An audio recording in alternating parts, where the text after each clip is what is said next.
जय श्री कृष्ण। चातुर्मास में भागवत कथा श्रवण श्रृंखला के 22वें अंक के साथ आपकी सेवा में मैं श्री विजय शंकर। पिछले अंक में हमने सुना कि भागवत कथा सुनने से धुंधकारी और सुनाने से गोकर्ण जी भी भगवान के धाम में पहुंच गए हैं। आगे कथा प्रसंग में श्री सनकादि ऋषि कहते हैं कि भागवत कथा श्रवण करने की अवधि में कुछ नियम भी होते हैं। जैसे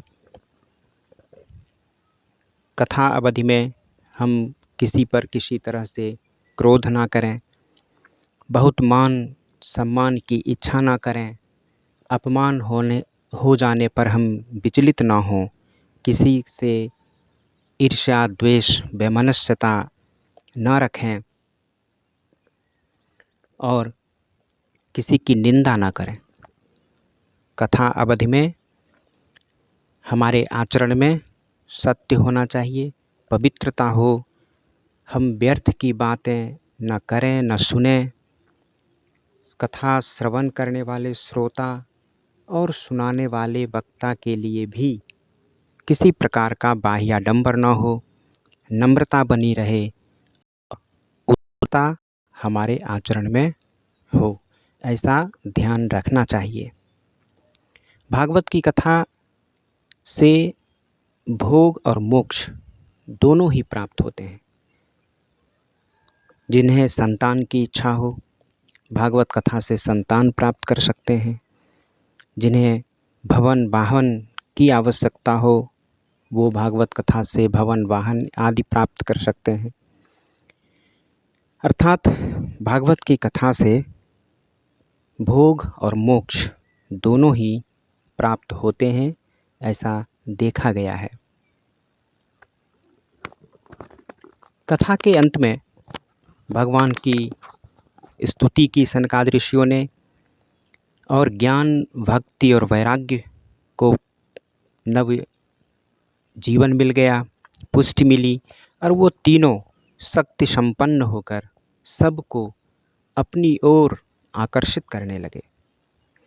नारद जी भी अपना मनोरथ पूर्ण होते देख बहुत हर्षित हुए और उन्हें अब भागवत कथा के सर्वश्रेष्ठता के बारे में कोई संदेह न रह गया और सनकादि ऋषियों से कहने लगे कि धन्यो अस्मि अनुगृहीतोऽस्मि भवद्भिः करुणापरैः अद्य मे भगवान लब्धः सर्वपापहरो हरिः। नारद जी ने कहा कि मैं धन्य हूँ, आप लोगों ने कृपा करके मुझे भगवान की प्राप्ति करा दी और ये सब भागवत की कथा से संभव हो पाया। इसलिए भागवत कथा और इन्हें सुनाने वाले सनकादि ऋषि सबको धन्यवाद करते हैं, सबकी जय करते हैं। सूत जी आगे कहते हैं कि वैष्णवों में श्रेष्ठ जी जब इस तरह से कह रहे थे, सनकादि ऋषि ज्ञान भक्ति और वैराग्य की पुष्टता से प्रसन्न थे। उसी समय कथा समाप्त होते ही श्री सुखदेव जी वहाँ पहुँच जाते हैं। सुखदेव भगवान में दिव्य तेज है,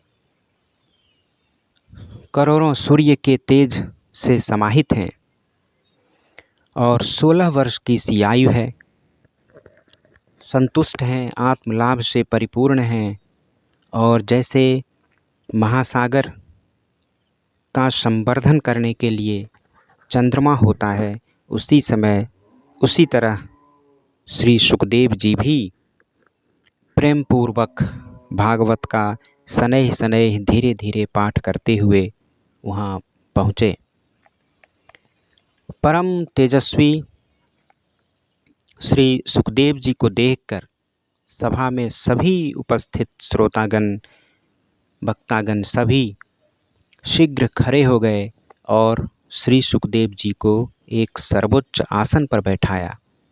फिर देवर्षि नारद जी ने श्रद्धा भक्ति के साथ श्री सुखदेव जी का पूजन किया और सुखदेव जी वहाँ सुखासन में बैठकर सबसे कहने लगे कि हे श्रोतागण, आप सभी मेरी निर्मल वाणी को सावधान होकर सुने। सुखदेव जी ने कहा कि यह श्रीमद्भागवत महापुराण वेद रूप है और वेद रूप कल्प वृक्ष का सुपक्व फल है। जब तक शरीर में चेतना रहे तब तक आप लोग बार बार इसका पान करें, इस भागवत कथा का श्रवण करते रहें। श्री सुखदेव जी ने कहा कि व्यास मुनि ने, महामुनि व्यास मुनि ने इसकी रचना की है और इसमें शुद्ध अंतःकरण सत्पुरुषों के जानने योग्य कल्याणकारी वस्तु का वर्णन है जो तापत्रय विनाशक है। इसलिए इस भागवत महापुराण को सुनना चाहिए। जो पुरुष भक्तिपूर्वक इसके श्रवण, पठन और मनन में लगे रहते हैं वह भगवान को प्राप्त कर लेते हैं। अतः श्री सुखदेव जी प्रार्थना करते हैं श्रोताओं से कि अतः पिबन्तु सद्भाग्या मा मुंचत करहिचित, कि हे श्रोतागण, इस भागवत कथा का खूब रसपान करते रहें, कथा श्रवण करते रहें, इसे कभी मत छोड़ें, इसे कभी मत छोड़ें। तो श्री सुखदेव जी ने भागवत कथा का ऐसा महत्व बताया और लोक कल्याण के लिए ही उन्होंने बल दिया कि भागवत की कथा हम लोग सुनते रहें। आज के अंक में इतना ही। कल पुनः संध्या 7 बजे, तब तक YouTube चैनल पर श्री वार्ता से जुड़कर इस चैनल को सब्सक्राइब कर कथा अंकों को अपने मित्रों में साझा करें। फेसबुक पर श्री विजय शंकर से जुड़कर कथा अंकों को अपने मित्रों में साझा करें, उन्हें भागवत की कथा उन तक पहुँचाएं और पुण्य प्राप्त करें। तब तक जय भागवत, जय भारत, जय भारती।